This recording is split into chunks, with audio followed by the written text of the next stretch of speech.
போட்டுக்கலாம். ஆனியன் வெந்துருச்சு. தக்காளி போட்டுக்கலாம். கொஞ்சோண்டு சால்ட் போட்டுக்கலாம். கொஞ்சோண்டு இஞ்சி பூண்டு பேஸ்ட் போட்டுக்கலாம். கோஸ் போட்டுக்கலாம்.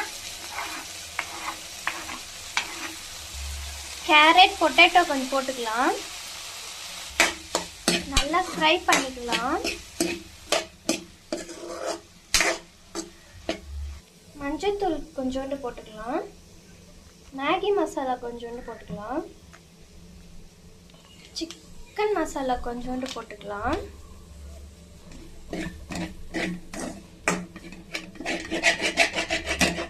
சாஸ் கொஞ்சோண்டு போட்டுக்கலாம். Masala cheese bread ready.